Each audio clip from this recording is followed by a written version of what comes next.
Yung kambing mo daw po papalitan ng isda. Yung kambing nyo daw, isang kambing nyo daw po papalitan ng isda. Yan ay kahit yung pulalaang. Aling kambing? Ito ay? Inahin niya, kaliit pa ng anak niyan. Ay di yung anak na laang. Hindi ko alam. Wala pa yung anak ko. Wala pa yung anak mo? Oo, nasa sementeryo. Alin bang ano sa'yo? Yung nakataling manok? Manok. Oo. Yun ay hiniram lang sa bayan. Ay niram laang? Ah, wala. Ay paring baka ay. Ilunad yan. Ay wala tayong makuha pala nito. Papalitan po daw ng isda. 1 kilong isda. Ay yung aso na lang po. Aso na lang po. Bakit? Palitan ng isda.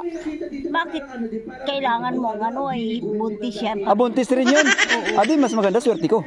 Madaling madumami. Wag muna. Hindi ko alam. Ba't di mo alam? Yung anak ko ang nagadi, siya nagapakain. Wala ka man lang alaga dyan kahit isa. Ay may pusa ka. Yun na lang po. Ito. Yun na lang, palitan natin isda. Gusto mo? Ha? Gusto mo to? Ayan guys, dito naman lakad tayo. Dito sa huli nating pagbibigyan galing New Zealand. Ayuda na galing New Zealand. Pababa tayo. Nandito lang daw yun. Hanapin ko na guys ang bahay daw. Si Ate Ami. Natin. Medyo malayo-layo pala ito. Ayan, nag-isa-isang bahay daw yun dito sa labak. Ayan, basta makakita tayo ng bahay, siya na yun. Medyo malayo-layo. Ayan. Ang galingan natin dun. Adaan tayo dito sa gitna ng Nyugan.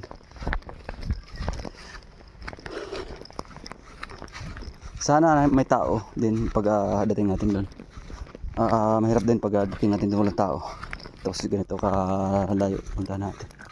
Baka yun na magandang bahay ba to? Naka semento.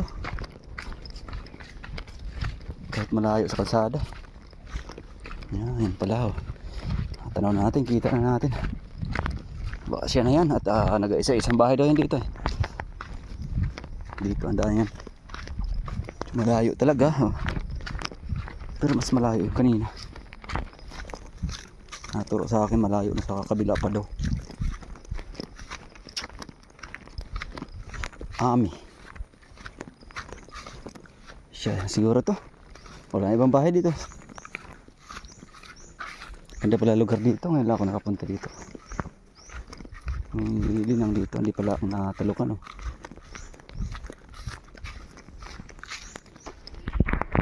Siya pala yung Ami. Ayan, medyo asuki ko rin yan. Sa ano? Isda. Ikaw po yun? Ami, ikaw po yun? Ami po. Yung kambing mo daw po papalitan ng isda. Aling isda? Yung kambing nyo daw, isang kambing nyo daw po papalitan ng isda. Yan ay kahit yung pulalaang. Aling kambing? Ito ay? Inahin niya, kaliit pa ng anak niyan. Ay di yung anak na laang. Hindi ko alam. Wala pa yung anak ko. Wala pa yung anak mo? Oo, nasa sementeryo. Alin bang ano sa'yo? Yung nakataling manok? Manok. Oo. Yun ay hiniram lang sa bayan. Ay niram laang? Wala. Ay paring baka ay? Ay, ilunad yan. Ay wala tayong makuha pala nito. Papalitan po daw ng isda. 1 kilong isda. Ay yung aso na lang po. Aso na lang po. Bakit? Palitan ng isda. Bakit kailangan mo ang ano ay buntis yan? Abuntis rin yun. Adi mas maganda swerte ko. Madaling madumami. Wag muna. Hindi ko alam. Ba't di mo alam? Yung anak ko ang nagadi, siya nagapakain. Wala ka man lang alaga dyan kahit isa? Ay, hiram lang yung tubayan na ito. Ay hiram lang din. Sawa. Parang ang lakas ng TV nyo. Yun na lang kaya. Ang lakas ng tunog. Para magandang panuoran yun ah. Ay may pusa ka. Yun na lang po. Ito. Yun na lang. Palitan natin isda. Gusto mo?